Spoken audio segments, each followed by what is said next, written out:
Hi everyone, my name is Rebecca and welcome back to another episode of TJLC Explained. In this week's episode I'm going to be analyzing a study in pink.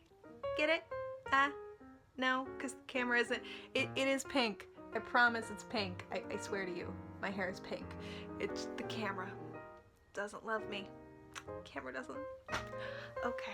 Before I get into the episode, I want to talk a little bit about the format for these episode breakdowns. Since I'm doing separate videos dedicated to running metaphors and symbols in the show, like the food equals sex metaphor, the phone heart metaphor, etc., I'm going to avoid talking about symbolism in these episode breakdowns wherever possible. There's still going to be a little bit of that thrown in there because, let's be real here, I can't help myself. But I don't want to get too bogged down in all of that because there's already so much to talk about. Ultimately, the running symbols and metaphors are just additional support for what's being shown within the narrative. Once you start looking closely at the story and how it's been constructed, it's easy to see how everything exists to build up the central relationship between John and Sherlock. And that's my goal with these, to walk through the episodes and demonstrate how every element of the show slots perfectly into place once you start looking at it with the TJLC reading. With this first episode, one of the ways I'll be doing that is by comparing it to the unaired pilot version and explaining how the changes made give the romance sufficient depth and time to unfold. Remember that the BBC only had them remake the episode because they were so pleased with how the pilot turned out.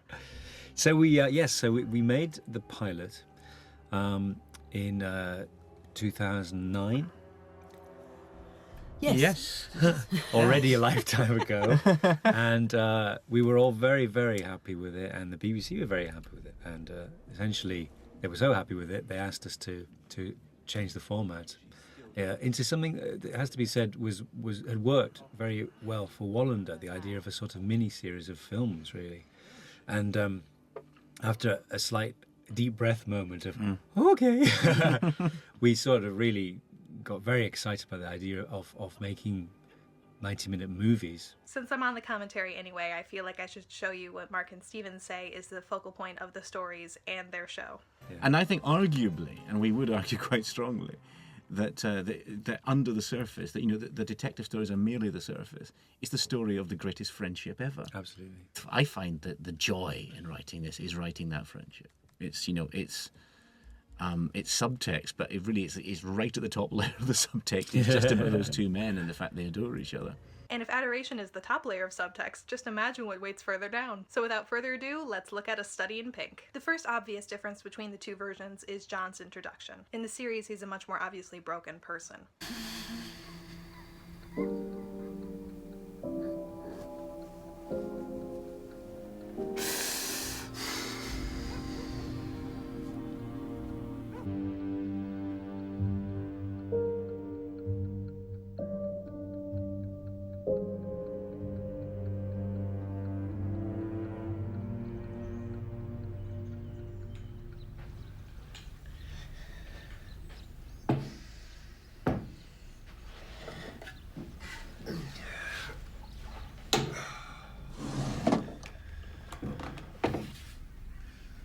Some people take the lingering shot on the gun and the fact that John keeps it so readily on hand to mean that John was contemplating committing suicide. He's also extremely closed off and refuses to even talk to his therapist about his mental state. How's your blood going? Yeah, good. Very good. You haven't written a word, have you? You just wrote still has trust issues. And you read my writing upside down. You see what I mean? These changes to John's character mean that he'll need Sherlock and the adventure he brings even more, and that he will be much less likely to talk about his feelings. Both are crucial to the long game. Before we even meet Sherlock, the writers are working to make sure the audience sees him as mysterious and otherworldly. He texts the press in an attempt to be let onto the case, and no one knows how he managed it. We are all as safe as we want to be.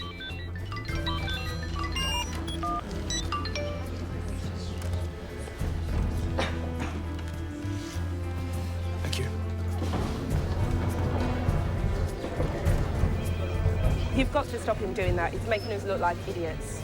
If you can tell me how he does it, I'll stop him.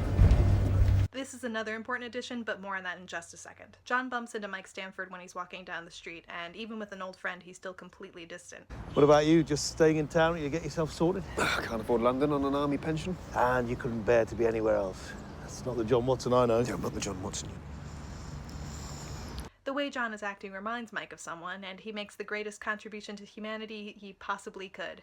He brings John and Sherlock together. Come on. Who'd want me for a flatmate? What? Well, you're the second person to say that to me today. Who's the first? Now to Sherlock's introductory scene. One of his first actions on the show is to turn down a woman's advances. Listen, I was wondering, maybe later, when you're finished... You're wearing lipstick. You weren't wearing lipstick before. I refreshed it a bit. Sorry, you were saying? I was wondering if you'd like to have coffee. Black, 2 sugars, please. I'll be upstairs. Okay.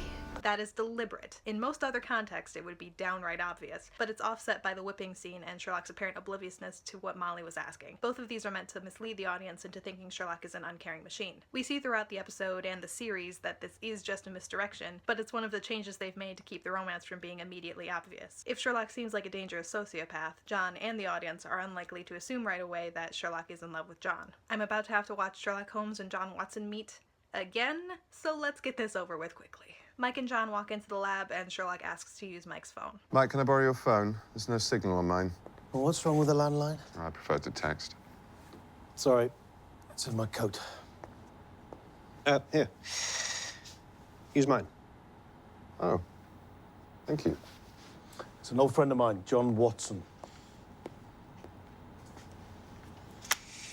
Afghanistan or Iraq?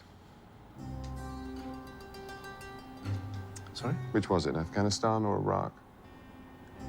I've already talked about how, with the phone heart metaphor, John's first action on the show is to offer Sherlock his heart. Sherlock deduces that John was in Afghanistan, and because John is so emotionally closed off, he's really daunted at the idea that someone can tell so much about him just by looking. How do you feel about the violin? Sorry, what?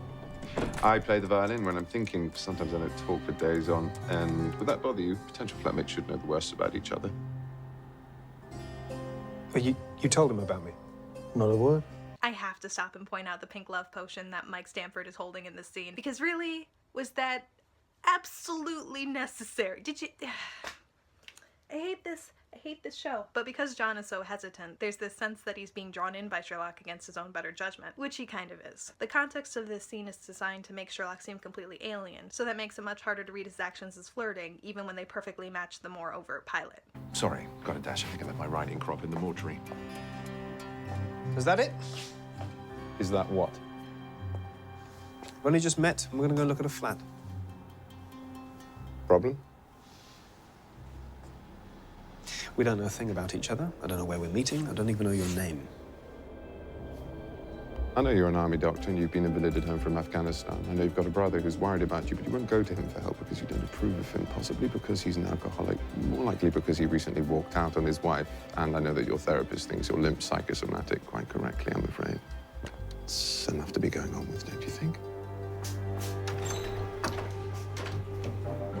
The name's Sherlock Holmes and the address is 221B Baker Street.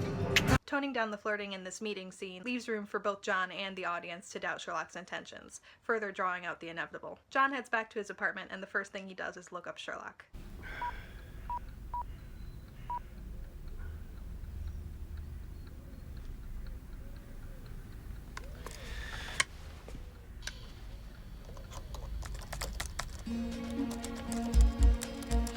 His interest is definitely piqued. When they meet at Baker Street, Sherlock tells John that they're getting a special price because he knows the landlady. Mr. Holmes. Sherlock, please. Oh, this is a prime stock. Must be expensive. Mrs. Hudson, the landlady, she's given me a special deal. Owes me a favor. A few years back, her husband got himself sentenced to death in Florida. I was able to help out. Sorry, you stopped her husband being executed? Oh, no, I ensured it. Sherlock, look. Mrs. Hudson, Dr. John Watson. Hello. Come in. His smug demeanor while talking about someone being executed is the kind of thing that would make someone assume that he's unfeeling. But that reading is immediately contradicted by Sherlock warmly smiling at Mrs. Hudson and hugging her. It's safer to assume then that the husband was dangerous to Mrs. Hudson in some way and Sherlock managed to save her. And since then, we've discovered that this is the truth. Also, Sherlock's face when he introduces John by name for the first time in the scene is just a lot. Ugh. Mrs. Hudson, Dr. John Watson. Hello. Come in. Thank you. They make it upstairs and Sherlock makes an effort to make the place more appealing to John. Well, this could be very nice. Very nice indeed. Yes. Yes, I think so. My thoughts precisely. So I As went soon as we straight get all ahead and this moved in. rubbish cleaned out. Oh. So this is Well, obviously I can straighten things up a bit. His warmth is a lot less obvious than his abrasive behavior, but it's still there, right from the very beginning. This is when Mrs. Hudson comes back. What do you think then, Dr. Watson? There's another bedroom upstairs if you've been needing 2 bedrooms. Of course we'll be needing 2. Oh, don't worry, there's all sorts around here. Mrs. Turner next door's got married once. I covered this in the pilot episode, but I'll say it again here. The first character on the show who knows Sherlock well assumes he's gay. Sherlock does nothing to correct her assumption, and in fact, he never will do anything to correct this assumption. And Mrs. Hudson's mention of Mrs. Turner's married ones is a nod to the original canon, where Sir Arthur Conan Doyle called Mrs. Hudson Mrs. Turner on multiple occasions. Their adaptation of that was to give Mrs. Turner a gay married couple living under her roof. This is not subtle. John actually admits to looking Sherlock up online, and rather than being creeped out, Sherlock seems a bit flattered. At least until John makes it clear that he wasn't impressed with what he found. I looked you up on the internet last night. Anything interesting? Found your website, The Science of Deduction. What did you think? He tries to impress John again by seeming extra cool and mysterious. You said you could identify a software designer by his tie and an airline pilot by his left thumb? Yes. And I can read your military career in your face and your leg and your brother's drinking habits and your mobile phone. How?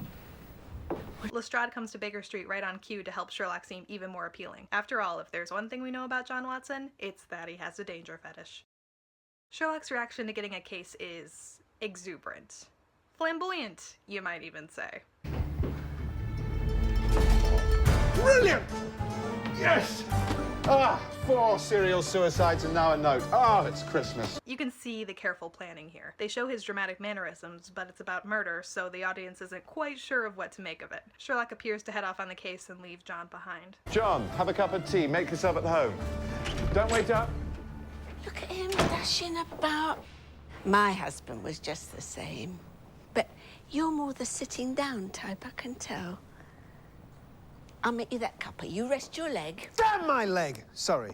I'm so sorry. It's just sometimes this bloody thing. I understand, dear. I've got a hip. A cup of tea would be lovely. Thank you. Just this once, dear. I'm not your housekeeper. A couple of biscuits, too, if you've got them. Not your housekeeper. It's not just that John was interested and wanted to go with Sherlock, it's that he clearly needs this. He isn't satisfied with his life the way it is. He needs that adventure and connection to feel whole again. So it's painful to have that snatched away almost immediately. But of course, Sherlock comes back. The presentation of this scene is deliberate. Sherlock comes back up, talking in a low voice, brings up John's twin professions. They make intense eye contact the entire time, and John ends the exchange with a double entendre. You're a doctor. In fact, you're an army doctor. Yes. Any good? Very good. Seen a lot of injuries then. Violent deaths. Oh, yes. Bit of trouble too, I bet. Of course, yes. Enough for a lifetime, far too much. Want to see some more? Oh, God, yes. There is no reason for this scene to be set up like this outside of TJLC. No other reason. It's not even being played off for laughs. It's just building the tension so the audience knows it's there. Downstairs, Sherlock is more affectionate with Mrs. Hudson, proving once again that he actually is quite warm, and happily leaves to solve the case with John. Possible suicides, 4 of them. There's no point sitting at home when there's finally something fun going on. Mwah! Look at you, all happy. It's not decent. Who cares about decent? The game, Mrs. Hudson, is on. They get into the cab where Sherlock is fiddling with his phone and eventually explains to John what's going on. Here we get what is probably my favorite deduction of the entire series and the first use of a point of view switch. The majority of the first 2 series are shown from John's point of view, meaning we view events and characters as he would. That breaks for some scenes though, including this deduction. In the flashback, the lab scene isn't shown as it happened, but rather the way Sherlock remembers it. So for instance, the second John walks in, time for Sherlock stands still. I didn't know I saw. Okay, I have to. Kincaid would want me to. He's frozen with a pipette in his hand and a single drip suspended in midair the second he makes eye contact with John. This is a dick joke. I'm sorry. Okay, it's not my fault. It keeps flashing back to Sherlock frozen in this position even after John has moved across the room too. And that's not the only subtly gay thing going on here. Sherlock also imagines in soldiers grunting when he mentions that John was in the army. Your haircut, the way you hold yourself says military. Sherlock, please, for the love of God. For the love of God. Your face is tanned. But no tan above the wrists. You've been abroad but not sunbathing. Your limp's really bad when you walk, but you don't ask for a chair when you stand, like you've forgotten about it. So it's at least partly psychosomatic. That says the original circumstances of the injury were traumatic. Wounded in action, then. Wounded in action, Santan, Afghanistan, or Iraq. He also explains how he knew about John's alcoholic sibling using his phone. The next bit's easy, you know it already. The engraving. Harry Watson, clearly a family member who's given you his old phone. When Sherlock finally stops, it's clear that he's nervous because most people tend to react negatively to his deductions. But John surprises him. That was amazing. You think so? Of course it was. It was extraordinary. It was quite extraordinary. It's not what people normally say. What do people normally say? Piss off. The two are made for each other. When they get to the crime scene, John reveals the one thing Sherlock got wrong. Harry's short for Harriet. Harry's your sister. What exactly am I supposed to be doing here? Sister! Sherlock's first mistake is to assume someone is straight. Let's be careful we don't do the same. When John helps Sherlock examine the body, we get one of the lines that best encapsulates the changes between the pilot and finished versions of this episode. In the unaired pilot, when John admonishes Sherlock for calling the situation fun, Sherlock replies that there are 5 people lying dead, making it clear that he does care about the victims. In the finalized version, the line is changed to this. Well, what am I doing here? Helping me make a point. I'm supposed to be helping you pay the rent. Yeah, well, this is more fun. Fun? There's a woman lying dead. Perfectly sound analysis, but I was hoping you'd go deeper. A line making it clear that Sherlock does have a heart is switched out for a sexual innuendo. I just really feel like this captures the differences between the two versions. The subtext here is less overt, but there's more of it. Like in the pilot, John compliments Sherlock and his deductions, and it still stops Sherlock in his tracks. It's brilliant. Sorry. Cardiff? It's fantastic. Do you know you do that out loud? Sorry, I'll shut up. No, it's fine. Sherlock starts running around looking for the suitcase, and again they play the delicate balance of showing Sherlock's overdramatic mannerisms and making sexual noises with having these things being associated with a crime scene so the audience doesn't quite make the connection. We got ourselves a serial killer. I love those. There's always something to look forward to. He runs off shouting the key clue and leaves John behind. Get on to Cardiff. Find out who Jennifer Wilson's family and friends were. Find Rachel. Of course, yeah, but what mistake? Pink! This might sound weird, but be sure to remember this staircase. It will be back later. Sally tries to convince John that Sherlock is a psychopath, but even though Sherlock just abandoned John, he just shakes it off. One day just showing up won't be enough. One day we'll be standing around a body and Sherlock Holmes will be the one that put it there. Why would he do that? Because he's a psychopath. Psychopaths get bored. Donovan? Come in! Stay away from Sherlock Holmes. Sadly, instead of a retread of the beautiful, perfect rooftop moon scene with the jazzy saxophone, John gets abducted by Mycroft instead. Hello? There is a security camera on the building to your left. Do you see it?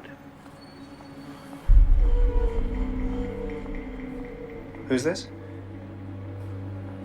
Who's speaking? Do you see the camera, Dr. Watson? Yeah, I see it. Watch.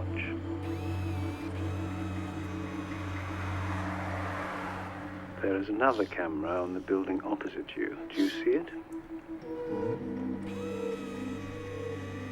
And finally, at the top of the building on your right.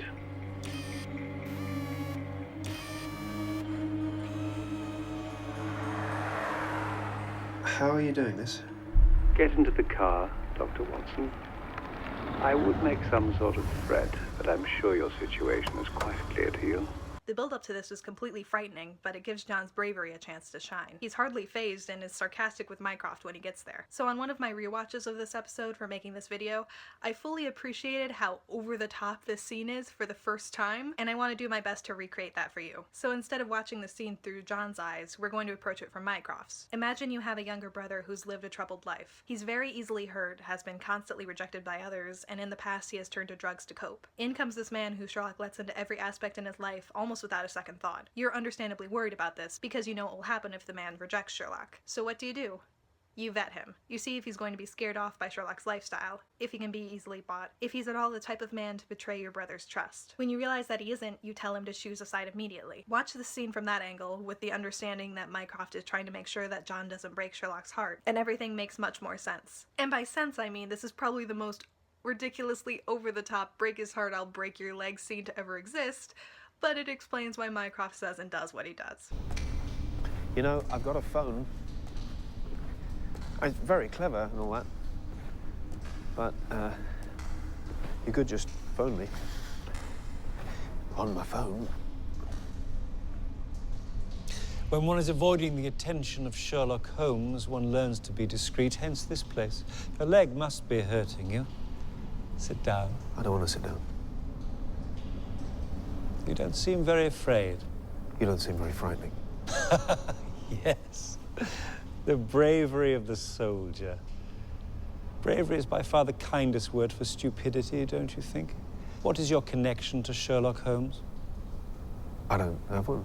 I barely know him. I met him yesterday. And since yesterday you've moved in with him and now you're solving crimes together.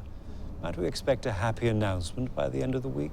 Another person, Sherlock's own brother no less, who thinks a relationship between John and Sherlock is possible because he thinks Sherlock is gay. Mycroft keeps trying to scare John to see if it will work. Who are you?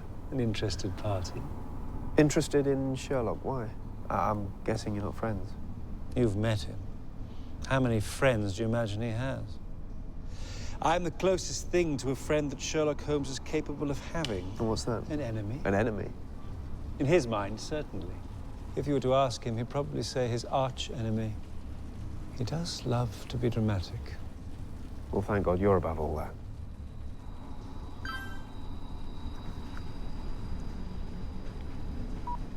I hope I'm not distracting you. Not distracting me at all. Do you plan to continue your association with Sherlock Holmes? I could be wrong, but I think that's none of your business. It could be. It really couldn't. If you do move into 221B Baker Street, I'd be happy to pay you a meaningful sum of money on a regular basis to ease your way. Why? Because you're not a wealthy man. In exchange for what? Information. Nothing indiscreet, nothing you'd feel uncomfortable with. Just tell me what he's up to. Why? I worry about him constantly. It's nice of you. But I would prefer, for various reasons, that my concern go unmentioned. We have what you might call a difficult relationship.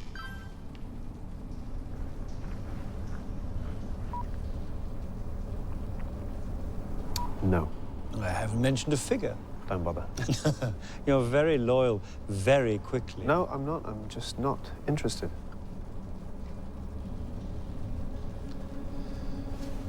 Trust issues, it says here. What's that? Could it be that you've decided to trust Sherlock Holmes of all people? Who says I trust him? You don't seem the kind to make friends easily. Are we done? You tell me.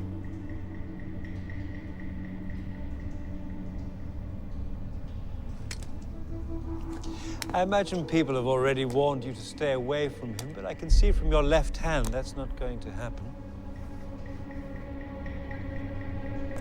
My what? Show me.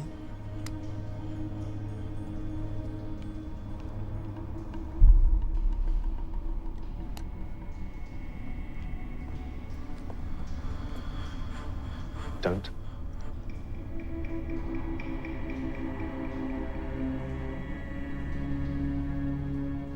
When John shows Mycroft his hand, despite being scared, Mycroft realizes that John is actually perfect for Sherlock and his entire demeanor changes. Remarkable. What is? Most people blunder around this city and all they see are streets and shops and cars. When you walk with Sherlock Holmes, you see the battlefield. You've seen it already, haven't you? What's wrong with my hand? You have an intermittent tremor in your left hand. Your therapist thinks it's post-traumatic stress disorder. She thinks you're haunted by memories of your military service. Who the hell are you? How do you know that? Fire her. She's got it the wrong way around. You're under stress right now and your hand is perfectly steady. You're not haunted by the war, Dr. Watson. You miss it. Welcome back. He's smiling and giving John advice because he's accepted John as a new fixture in Sherlock's life. As Mycroft leaves, he tells John that he needs to pick a side, and John does. Time to choose a side, Dr. Watson.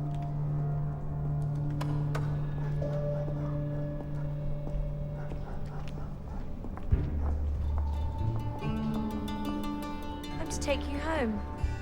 Baker Street. 221B Baker Street. Hold on, I need to stop off somewhere first. Look at how quickly his old life has become a pit stop. Before John goes into Baker Street, he flirts with Anthea. This is mostly so that the audience will know what John flirting looks like for later. Hey, do you ever get any free time? Oh yeah, lots.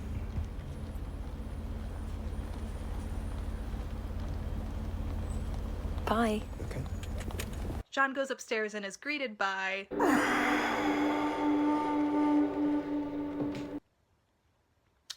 It's not just me on this one. And now here we come to the vexed question. Yes. I've always had a slight... I was arguing with Paul. I let him win it, though. But I just think, my God, what was in those... what's in those nicotine patches? Mind, he has got 3 on you. Yeah.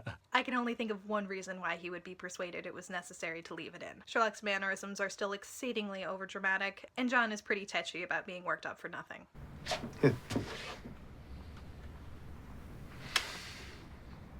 There is a nice moment, though, where they bond over John being offered the money. Did he offer you money to spy on me? Yes. Did you take it? No. Pity we could have split the fee. Think it through next time. They have this instant chemistry, even when they aren't working well together yet. When John sees the suitcase, Sherlock clarifies that he didn't kill Jennifer Wilson. That's the Pink Lady's case. That's Jennifer Wilson's case. Yes, obviously. Oh, perhaps I should mention I didn't kill her. I never said you did. Why not, given the text I just had you send her? The fact that I have her case is a perfectly logical assumption. Do people usually assume you're the murderer? Now and then, yes. This is in contrast to the pilot where John, if only for a second, did suspect Sherlock. Here, John doesn't doubt Sherlock for an instant, despite all of the evidence against him. There's an immediate trust between them. Sherlock slowly draws John back onto the case by playing into their newly found dynamic. 4 people are dead. There isn't time to talk to the police. So why are you talking to me? Mrs. Hudson took my skull. So I'm basically filling in for your skull? Relax, you're doing fine. Well? Well what? Well, you could just sit there and watch telly. Well, you want me to come with you? I like company when I go out, and I think better when I talk aloud. Skull just attracts attention, so... When John doesn't immediately hop up, Sherlock asks if something is wrong, and John makes one attempt to do the normal thing. And of course, it backfires. Problem? Yeah, Sergeant Donovan. What about her? She said, you get off on this, you enjoy it. And I said dangerous, and here you are.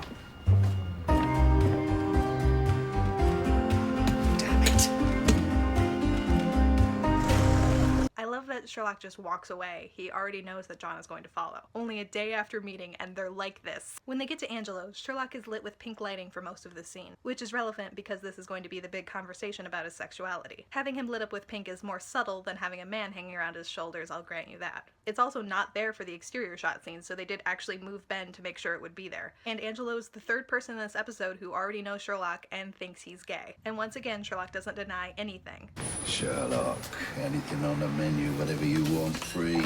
On the house for you and for your date. Do you want to eat? I'm not his date. This man got me off a murder charge. This is Angelo.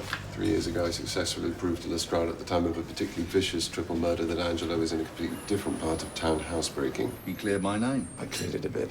Because of the Anthea scene earlier, we already know what John's flirting looks like, so it makes what's about to happen even more obvious. People don't have arch enemies. Sorry? In real life. There are no arch enemies in real life. Doesn't happen. Doesn't it? Sounds a bit dull. So who did I meet? What do real people have, then, in their real lives? Friends. There are people they know, people they like, people they don't like.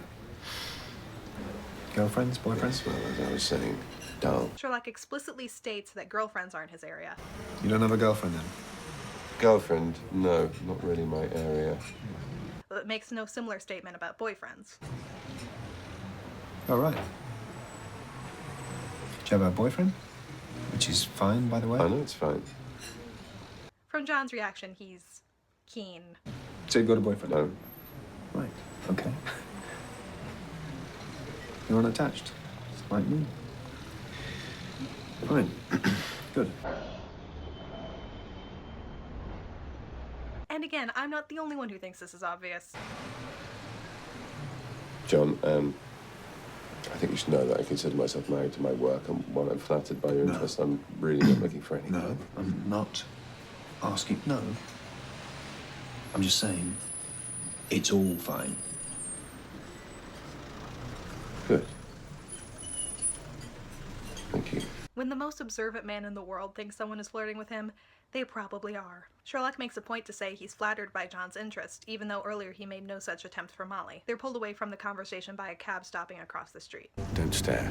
Well, you're staring. We can't both stare.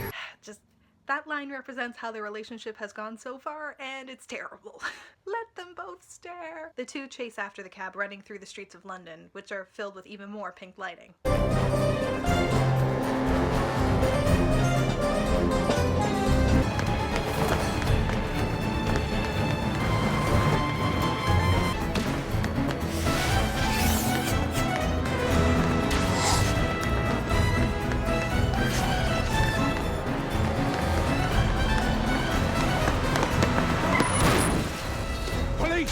Open it up! They eventually do catch the cab, but mistakenly believe they've caught the wrong lead. Sherlock makes a silly getaway line, which John enjoys. Sorry, are you guys the police? Yeah.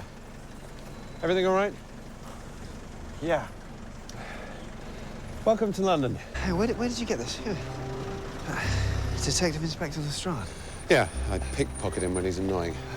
You can keep that one, I've got plenty at the flat. What? Nothing, just welcome to London. They're having way too much fun. It's indecent. I hate them. I hate the show. The actual police show up, and the two have to run away again. Got your breath back? Ready when you are.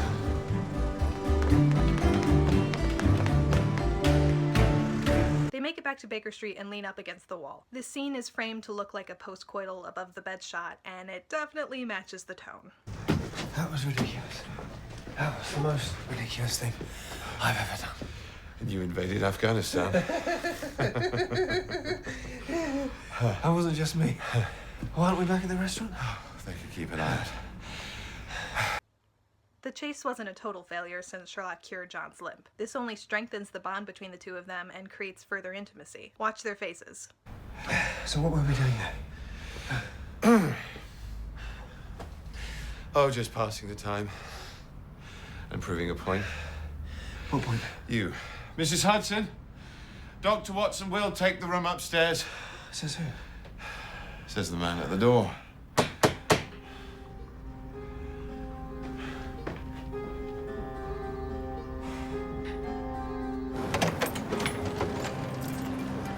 Sherlock texted me. He said you forgot this. Thank you. Thank you. But before they can get anywhere with this tender moment, they're interrupted by the case again. They go upstairs where Lestrade has organized a drugs bust to get Sherlock to cooperate. John, newly attached and overprotective of Sherlock, immediately defends him. Sherlock gets him to shut up in a really strange way. Seriously, this guy, a junkie, have you met him? John. I'm pretty sure you could search this flat all day. You wouldn't find anything you could call recreation. John, you probably want to shut up now. Yeah, but come on. No. What? You. Shut up. Why this? Why? Why? Sherlock has had his new home invaded, and nearly everyone there is being openly antagonistic towards him. Anderson keeps chiming in, saying that he's obviously the killer and that he's a psychopath. Sherlock uses intimidation to keep people at a distance when he's afraid of being hurt, so his retort is meant to scare him. Never mind that, we found the case.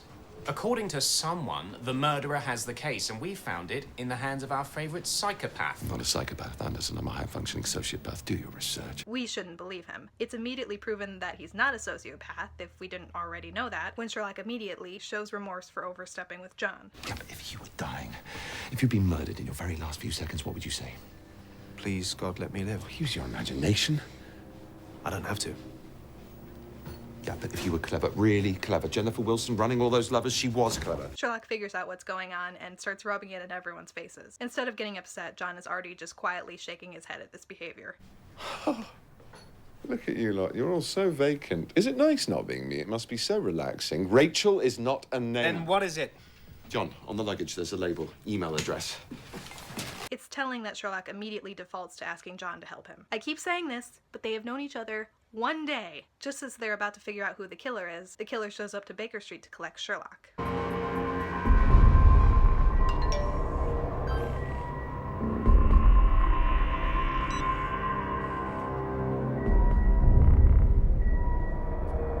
Sherlock, you okay? What? Yeah, I'm fine. So, how can the phone be here? Dunno. I'll try it again. Good idea. Hey, where are you going? Fresh air, just popping outside for a moment, won't be long. The fact that Sherlock goes voluntarily with the killer, rather than being drugged against his will, changes the situation drastically. It shows that he's indulging in dangerously risky behavior that, if not stopped soon, will end up killing him. As Lestrade says, because Sherlock Holmes is a great man. And I think one day, if we're very, very lucky, he might even be a good one. they never intended to leave Sherlock like this, as someone who is uncaring towards everyone and is one misstep from imploding. Their goal was to show his growth over the course of the series, but here at the start, he desperately needs to know how it was done, and he leaves John again. But John follows. He's faced with the choice of the two identical buildings and heads inside one.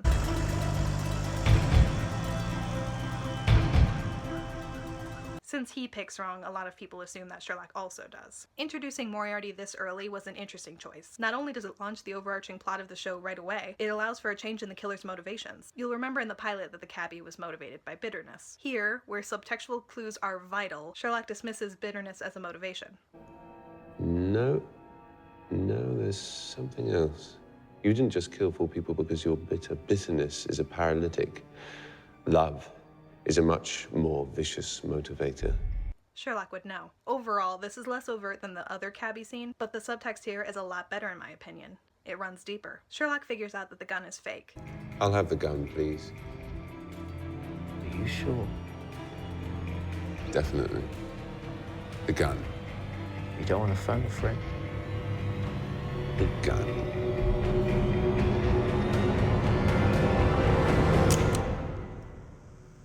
I know a real gun when I see one. He could just leave, and he nearly does, but is pulled back by his destructive need to understand, to be engaged in a puzzle. Just before you go, did you figure it out? Which one's the good ball? Of course. Child's play. Or which one then? Which one would you have picked, just so I know whether I could have beaten you? Come on. Play the game.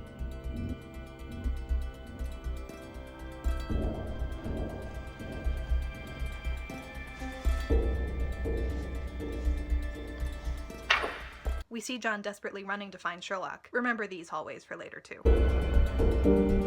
Really? What do you think? Can you beat me? And we see the moment where he knows he's chosen the wrong building.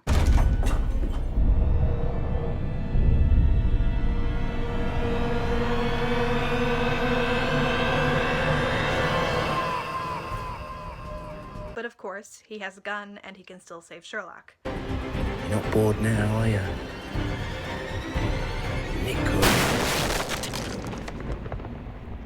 It's really easy to overlook this, but after one day of knowing Sherlock, John is already so devoted and so invested in Sherlock that he's willing to kill someone to keep him safe. On day 1, we've just had John at his most violent, and here we see Sherlock at his darkest. He tortures the cabbie to find out who his fan is. You're dying, but there's still time to hurt you. Give me a name. A name! Now! The name! It's a grim moment, but the writers have already told us that they intend to have Sherlock grow from here. They include this to show us what Sherlock might have become had John never entered his life. Outside, Sherlock only realizes who saved him when he describes the character of the shooter. The bullet they just dug out of the walls from a handgun. Kill shot over that distance from that kind of a weapon, that's a crack shot you're looking for, but not just a marksman, a fighter. His hands couldn't have shaken the tool, so clearly he's acclimatized to violence. He didn't fire until I was in immediate danger, though. It's a strong moral principle. You're looking for a man probably with a history of military service and nerves of steel. It changes everything. He already liked John, but now he understands how absolutely vital he's going to be in his life. They interact, and the scene is less emotionally vulnerable than it was in the pilot, but the chemistry between John and Sherlock is stronger than ever. It's electric. Are you all right? Yes, of course I'm all right. We have just killed a man. Yes, it's true.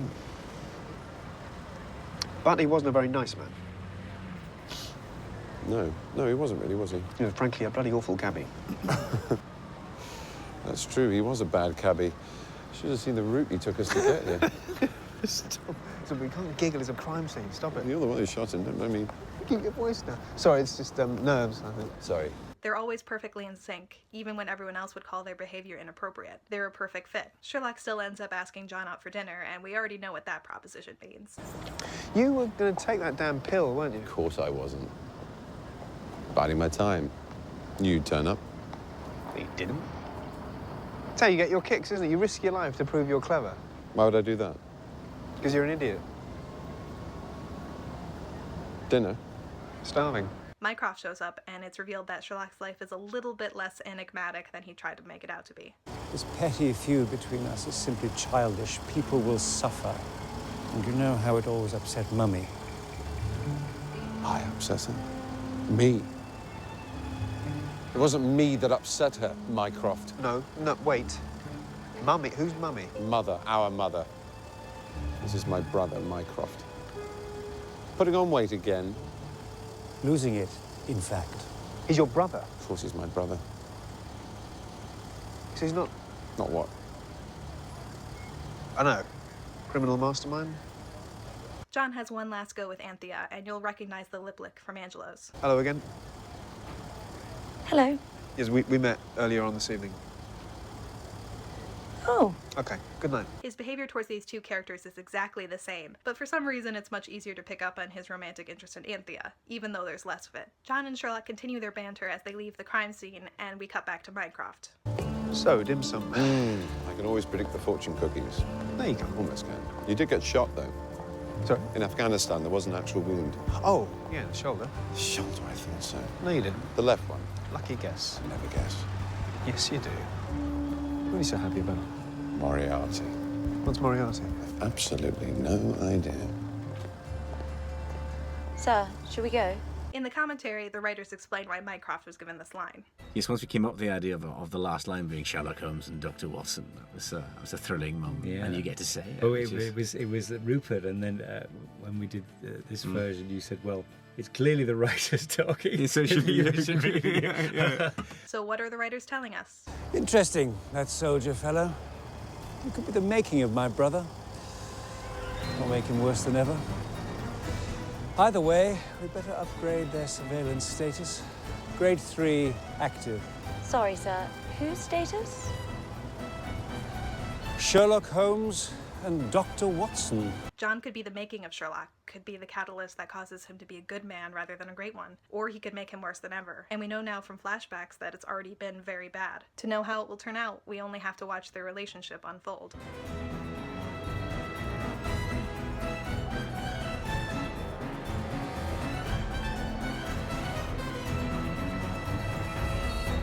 This first episode does three main things. It introduces the characters of John and Sherlock and shows what complete wrecks they are without each other. It demonstrates the immediate and intense chemistry between the two of them, and it shows us repeatedly that in order to be happy, they need each other. Going back to the Moffat quote from the beginning of the video, looking closely at this episode alone shows us that top layer of subtext, the adoration between these two men. There are glimpses of something deeper already, though. We see that John is interested in Sherlock, and that Sherlock, while keeping distant from romance, definitely seems to lean in a particular direction. And if they've already completely delved into the friendship arc in this first episode, to the point where John is willing to kill someone to keep his relationship with a man he just met, if it was just about friendship, they'd have nowhere else to go from here. Knowing that there is an overarching story being told then, what the episode really does, and does very successfully, is introduce the beginnings of a beautiful romance. The story of two broken men who meet, instantly connect with each other in the way they never have with anyone else before, and both find new meaning in each other is about the best setup for a relationship you could hope for. If given the proper time to unfold, it could be one of the best love stories of all time. And it has been. So thank you very much for watching this episode of TJLC Explained. My only outside source this week, apart from the episode and the DVD commentary, was the BBC LGB Reports, which are linked in the description below. Thank you, as always, to Stacey Martin Freeman for editing the script, and while I'm at it, shoutouts to Kinklock for ruining that first deduction scene for me forever with the dripping pipette. It's in the title screen too. What is this?